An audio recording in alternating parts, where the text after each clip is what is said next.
की मदद कैसी पहुंचती है। अली बिन हर्ब कहते हैं, मैं तिजारत के लिए अपने वक्त मौसिल से सामरा जाने के लिए निकला।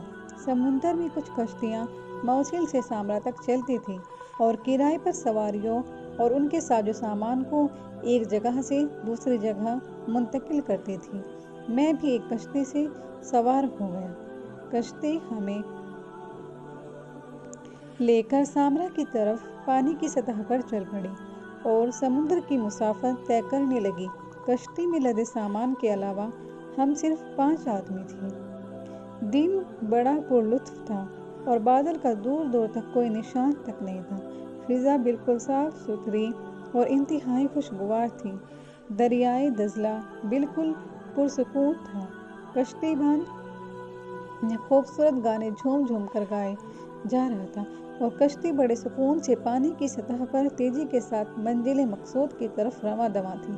कश्ती में सवार अक्सर लोगों को हल्के हल्के नींद आने लगी, लेकिन मैं समुद्र के दोनों तरफ के हसीन व जमील साहिल के मनासिर से लुत्फ अंदोज हो रहा था। अचानक मेरी नज़र पानी में एक बड़ी सी मछली पर पड़ी जो उछलकर कश्ती के अंदर आ पड़ी। मैंने जल्दी से मछली को पकड़ लिया कि कहीं ऐसा न हो कि वह दोबारा दरिया में छलांग लगा दे। मछली को पकड़ने के लिए जो मैं दौड़ा तो कश्ती हिचकोले खाने लगी, जिसकी वजह से लोगों को नींद उड़ गई और वह नींद की गुनूदगी से बाहर आ गए। जब उन्होंने मछली देखी तो एक आदमी ने कहा, यह मछली अल्लाह ताला ने हमारे लिए भेजी है, इसलिए क्यों न हम आगे साहिल पर उतरें और इसे भून कर खाएं। यह इतनी बड़ी है कि हम सभी को काफ़ी होगी। सभी को उसकी राय पसंद आए। कश्तीबान ने भी उससे मुवाफकत की और कश्ती का रुख साहिल की तरफ मोड़ दिया। हम लोग साहिल पर उतरे और घने पेड़ों के झुंड में दाखिल हो गए ताकि लकड़ियाँ इकट्ठी करके मछली भूनें। जो ही हम घने पेड़ों के झुंड में दाखिल हुए, एक खौफनाक मंजर ने हमारे रोंगटे खड़े कर दिए। एक मकतूल कत्ल हुआ आदमी ज़मीन पर ढेर था।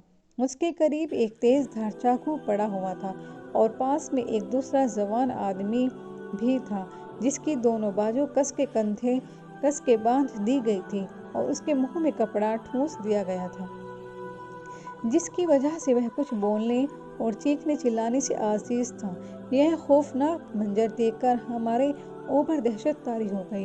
हम जल्दी से आगे बढ़े और उस आदमी की रस्सी खोलकर उसके मुंह से कपड़ा निकाला।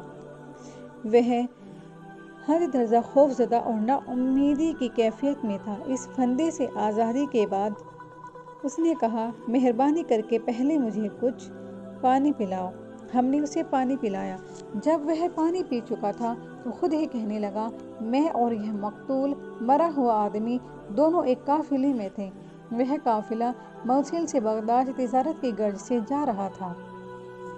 यह मकतूल भाप गया कि मेरे पास काफ़ी माल है, चुनांचे इसने मुझसे दोस्ती कर ली और प्यार व मोहब्बत का इजहार करने और मेरे करीब रहने लगा। हर वक्त मेरे साथ लगा रहता, बहुत कम मेरा साथ छोड़ता। मेरा भी उस पर काफ़ी एतमाद कायम हो गया। काफिला अपनी मंजिल की तरफ रवां दवा था, लेकिन थोड़ा आराम करने के लिए इस साहिल पर काफिले ने पड़ाव डाला। रात के आखिरी हिस्से में काफिला रवाना हो गया, लेकिन मैं सोया हुआ रह गया, इसीलिए मुझे काफिले की रवानगी की खबर न हो सकी। काफिले की रवानगी के बाद इस मकतूल ने मेरी नींद का नाजायज़ फ़ायदा उठाते हुए मुझे रस्सी से बांध दिया, जैसा कि तुम मुझे देख रहे हो, और इसने मेरे मुंह में कपड़ा ठूंस दिया ताकि मैं चीख पुकार ना कर सकूं। इसने मेरे पास जो कुछ माल था वह छीन लिया और मुझे ज़मीन पर पटक दिया। फिर मुझे कत्ल करने के लिए मेरे सीने पर बैठकर कहने लगा, अगर मैं तुझे जिंदा छोड़ दूं तो बाद में तो मुझसे मिलकर मुझे जलील कर सकता है, इसलिए मैं ज़रूर तुझे कत्ल करूंगा।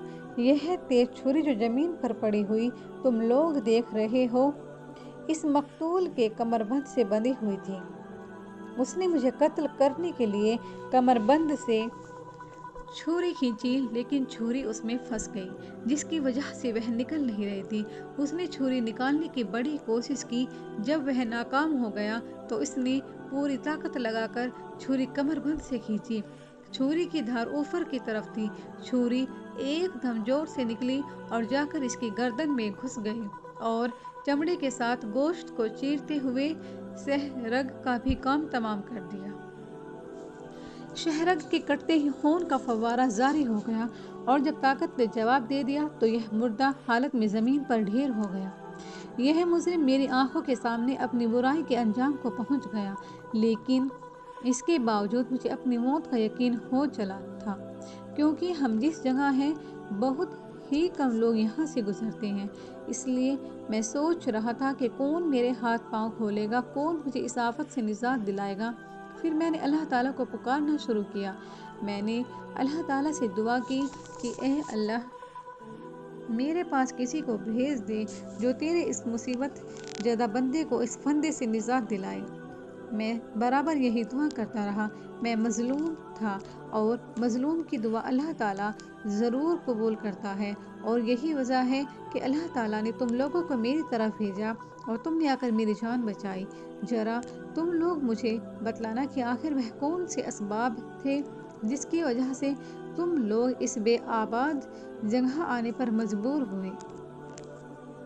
قافلے والوں نے بتایا، تمہارے پاس آنے کی جو چیز وجہ بنی وہ ایک مچھلی ہے جو ہماری کشتی میں سمندر سے اچھل کر آ پڑی تھی۔ ہم لوگ اس مچھلی کو ڈھونڈنے کے لیے اس جگہ پر آ پہنچے۔ مظلوم آدمی نے قافلے والوں کی باتیں سن کر بڑا تعجب کیا اور کہنے لگا، یقیناً اللہ تعالیٰ نے اس مچھلی کو تمہاری کشتی میں بھیجا ہے تاکہ تم اس سنسان جگہ جاؤ اور مجھے اس آفت سے بچاؤ۔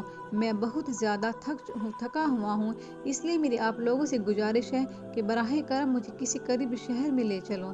اب مچھلی کو بھون کر کھانے کی بات قافلے والے کے ذہن سے بالکل نکل ہی گئی تھی، اور پھر جب وہ لوگ مظلوم کو اس کے مال سمیت لے کر کشتی کے پاس واپس آئے تو دیکھا کہ مچھلی کشتی سے کود کر سمندر میں جا چکی ہے۔ قافلے والوں کو یقین ہو گیا کہ اللہ تعالیٰ نے اس مچھلی کو کشتی کے اندر اس لیے بھیجا تاکہ وہ اس مظلوم کی جان بچانے کا سبب بنے۔ اسی طرح جب اللہ تعالیٰ کچھ چاہتا ہے تو اس کے لیے اسباب مہیا کر دیتا ہے۔ بخاری و مسلم شریف میں نبی کریم صلی اللہ علیہ وسلم کا ارشاد ہے، مظلوم کی بد دعا سے بچو، کیونکہ مظلوم کی بد دعا اور اللہ تعالیٰ کے درمیان کوئی رکاوٹ نہیں ہوتی۔